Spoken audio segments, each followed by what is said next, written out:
Okay, last time we showed that specialization according to comparative advantage was able to benefit the guild. This tells us something deep about opportunity cost, right? That by making choices together as the two farmers, such that opportunity cost is minimized, we can make Molly and Andrew better off collectively. But we left the last video concerned that maybe the group is doing better off, but that one of the individuals in the group may not be doing better off.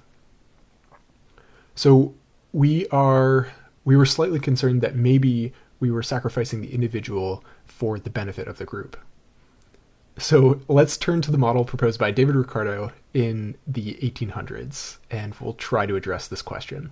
So the setup is a little different here. Instead of operating a guild, Molly and Andrew run two farms, one for each of two countries. Instead of working together in the guild, they're trying to maximize their own harvest individually, as if they were maximizing the harvest for their country. This is where the real magic of this model happens. So to model this environment, we'll set up two PPFs, one for Molly and one for Andrew. In autarky, neither farmer is trading with each other, and these PPFs represent the frontier for each country. As a baseline, let's say Molly harvests 4 tons of carrots and 16 tons of spinach, and Andrew harvests 3 tons of carrots and 7 tons of spinach. These numbers will make our work a bit easier later on, but really any number would work. So what if we realized that since we could exceed the joint PPF from last time, we wondered if we could make both countries better off simultaneously? We have a hunch that since minimizing opportunity costs by specializing according to comparative advantage improves the whole, that we might be able to follow a similar program and improve both farmers. But also, to give both countries access to both crops, we need to make a trade. So specializing. We showed last time that Molly has a comparative advantage in carrots and Andrew has a comparative advantage in spinach. So each is going to specialize in each of these two goods. And with this specialization, Molly harvests 8 tons of carrots and Andrew harvests 28 tons of spinach. So now we need to find a trade such that both Molly and Andrew are happy. The first thing to realize when we're thinking about trading is that each farmer can perform a sort of trade with himself. Molly is harvesting 4 tons of carrots and 16 tons of spinach, but she could have made a different production choice, like 3 tons of carrots and 16 plus 9 over 2 tons of spinach. And this would essentially constitute a trade with herself. She'd be trading 1 ton of carrots for 9.5 tons of spinach. And this trade would happen according to her opportunity cost, by definition. All we need to do is make sure she's trading at a better rate than she can with herself. Let me say that again. All we need to do is make sure she's trading at a better rate than she can with herself. And the same would be true for Andrew. We just take a look at his opportunity cost and find a better trade with Molly. So maybe a sub-question for you. Can we always find a trade like this? Is a trade like this always possible? So in this example, let's go ahead and find a trade. Now to visualize this trade, we need to realize that when we give up the good that we're specializing in, we're going to be giving it up, but we're also going to be gaining the good that we're gaining in the trade. So to do this, we have this downward sloping relationship between the two goods. And this is going to look very similar to a PPF, except it's not going to intercept our two extremes. It's just going to run through the point that we're currently producing at. So in this way, our trade is represented by a line, and we'll use blue. But there are some constraints on this line, and you can see that when we look at the opportunity cost for the two farmers. The line is constrained by the slope of the PPF for both of the farmers. And another way of seeing this is it's constrained by the slope, or it's constrained by the opportunity cost for the two farmers. So let's redraw Andrew's production possibility frontier so we can see this more clearly.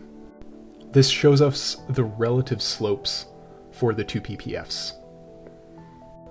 And the first thing to notice here is that for Molly on the left, if Molly were to trade 0 carrots away for 1 unit of spinach, we would see this horizontal dotted line, and we'll use this to show the best case scenario for her. She's trading nothing away and getting spinach. If our trade, represented by this blue line, is close to this extreme for Molly, we can see it's really good for her. The trade is represented by any point on this line. But it's also really bad for Andrew, and you can see this, because any point on the line for Molly corresponds to a point on the line for Andrew, which is inside his purple PPF. So we need to make sure the trade line, represented by the blue downward sloping line, lies outside the PPF for Molly on the left and outside the PPF for Andrew on the right.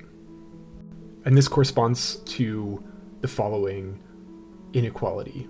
We want the rate of the trade to be in between the opportunity cost of the two farmers.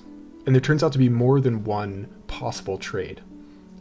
We'll use one to illustrate this point, but you could really pick a whole range. So we're going to start with an example using 1 carrot traded for 5 units of spinach. And what this does for us is show a whole range of trades that put us on the outside of both farmers' PPFs.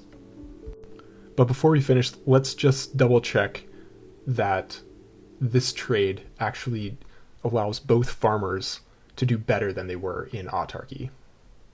So Molly started off with 16 units of spinach and 4 units of carrots. Before the trade, after specializing, Molly is producing 0 units of spinach and 8 units of carrots. Andrew, on the other hand, in autarky, was producing 7 units of spinach and 8 units of carrots, where after specialization, Andrew was producing 28 units of spinach and 0 units of carrots. So we found a trade that lies between the two farmers' opportunity costs, but let's look at a specific amount traded. So let's consider 3.5 units of carrots traded away in exchange for spinach, at a rate of 5 units of spinach for every carrot.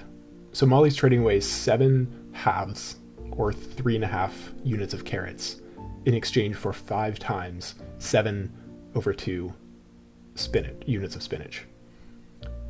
And Andrew is trading away 5 times 7/2 units of spinach in exchange for 7 halves, or 3.5 units of carrots.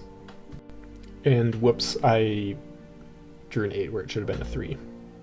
And just a note here, if you do catch an error in my videos, I do give out fake points to anyone who catches them. So what this comes out to be is that Molly has 17.5 units of spinach and 4.5 units of carrots, where Andrew has 10.5 units of spinach and 3.5 units of carrots. It turns out in both goods, both farmers are doing better than they were before. So not only have we improved the group as a whole, but we've also improved each individual farmer by choosing the appropriate exchange rate. And this isn't some magical sleight of hand. No matter what the original production levels were, as long as we were growing some of both goods, we can always do better with specialization and trade. We've chosen the original values to make the math work out more clearly, but there's really nothing special about them. Okay, let's step back a bit and just take a look at what we've done. We've done something extraordinary here. If this doesn't spark your interest in the field, I'm not sure I can help you. We've shown that a whole range of trades not only increase the total harvest, but also can increase the crops for each farmer individually. And we did this simply by realizing that trade-offs are important, and that exchanges that take advantage of opportunity cost and comparative advantage mean that we can cooperate and make both farmers better off without giving anything up in the process. We've just put numbers to something that at the outset might have seemed impossible. Welcome to microeconomics. We have a lot to do.